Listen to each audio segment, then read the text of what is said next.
Gamera, this is the first movie, and without a doubt, Gamera is truly the monster that could rival Godzilla. Um, when Godzilla came to the scene, it was like he was the top king of the monster. He was like the big monster that you cannot fuck with. There were monsters before Godzilla and after Godzilla, but Godzilla was the main guy. But there've been a lot of monster movies, but none of them cannot compete until one day Gamera shows up to the scene. And I feel like Gamera is one of those movies that I believe the longevity for this creature was like, they made Gamera like, first off, he's a giant turtle. I believe everybody loves giant turtles. One little boy, right? Not every little boy, but mostly little boys did have turtles as pets. So that was a key factor, like why Gamera was popular, I would say, in my opinion. You know, and not only that, they made Gamera different than Godzilla because he could fly like a flying saucer. Like what monster could do it so cool like Gamera? There've been monsters that fly, with wings and shit, but Gamera made it cool to fly. You wanted to be Gamera, like, well, how Superman make you want to fly? Gamera wanted to make you fly too. Fuck it. But besides that, to me, the only problem I have with Gamera now is like I wish I could do newer movies with Gamera. Because the last new movie they did with Gamera, they made it more kid friendly, which Gamera was always for the kids anyway. Don't get me wrong. I mean, even in this black and white movie, the very first Gamera movie, he was for the kids too because he did save the little boy Toshiro. He was falling down. But yeah, he was always for the kids. But Gamera the Brave, like to bring Gamera back, it was like they made it like for the kids without a doubt, but they made it way too kiddie, and it was like, yo, give me some Beast Gamera too, man. I want some Beast Gamera. Even the kiddie version from the before Gamera the Brave, he was like Beast, and in the '90s version, he was still Beast without a doubt. I mean, he was still for the kids though, but Gamera was still Beast. Anyway, let's get to the point. I know I dragged 2 minutes already. Shit. The movie starts out like in the Arctic, like up north. You got these scientists, you got these Americans trying to know what these planes are doing here.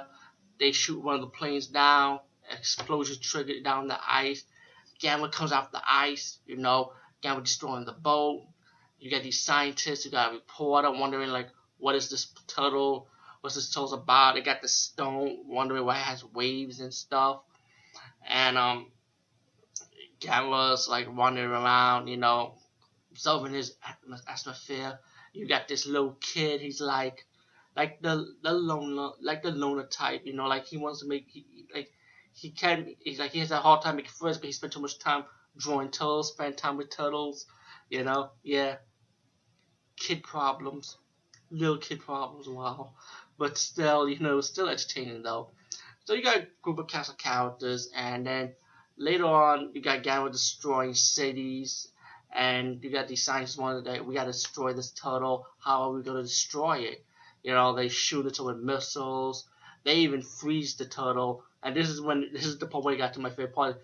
The military was making fun when Gamera went back into his shell, and the military guys was making fun of him, saying that, oh, he's ashamed of losing, and then the turtle start flying, and everybody had that face, like, what the fuck? Did the turtle just fly? Like, what the fuck is this?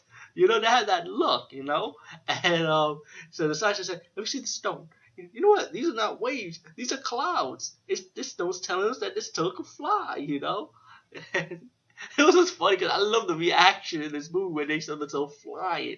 He was like on his back when he was doing it too, like. And when the old man with his grandson reading the newspaper, he said, "Yeah, that's what I saw. That flying saucer was a flying turtle." He had that attitude. It was pretty cool. And like I said, there was a scene when people were partying, the club dancing, and they want to stay. While Gamera was destroying the city, once Gamera destroyed the city, everybody started running.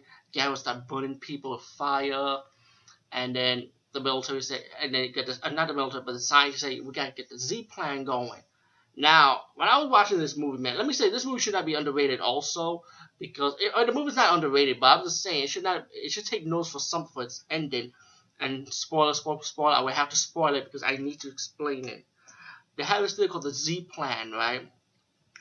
And for the Z plan to work, they gotta get Gamera on the shore, While you got the little kid, he communed with Gamera when Gamera saved him from falling down, and the boy trying to talk to Gamera. He doing what he got to do to talk to Gamera.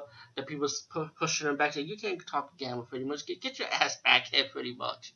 Stay away from Gamera. They're trying to destroy this creature." So Gamera needs fire. He needs fuel for his fire. So like I said, they're doing things like having oil tanks coming at him. You know, yeah, coming at him to have fire.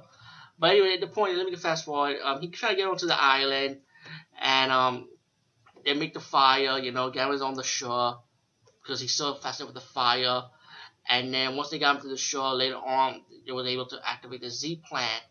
Now, the Z plant had this twist. Now, when I was watching this movie when I was a kid, I was saying, how are they going to destroy this fucking monster? It's like he's unstoppable. Like in the first Godzilla movie, they destroyed Godzilla with acid, pretty much, you know. But how are they going to destroy Gamera? Are they going to, like, put acid on Gamera too? Because that won't be original, because they already did it before. But when they got to that twist ending, and that's when I said, yo, what the fuck? Once Gamera got into the middle, right? When the scientist, the kid, the reporter, and so on got to the underground base, they seen the Z plant being activated. Gamera got into this circular underground thing, and they covered Gamera they sealed Gamera in this big giant metal container, you know. And I be wondering, I guess they're gonna put Gamera seal him in the metal container, and leave him underground forever. That's what I thought when I saw it. But what they did was this, spoilers of course. They launched Gamera in fucking outer space, and I was like, what the fuck? I was like those scientists. They saw Gamera start flying. I was like this too. They just sent this fucking monster in space, and I was like pure genius. This is the best twist ending. You know, that's why I said this movie should not be underrated for its ending, because it was like, whoever thought this monster was gonna be saying, hey, yo, let's send this fucking monster to space. We can't destroy this monster on Earth. There's no way. We'll send him to space.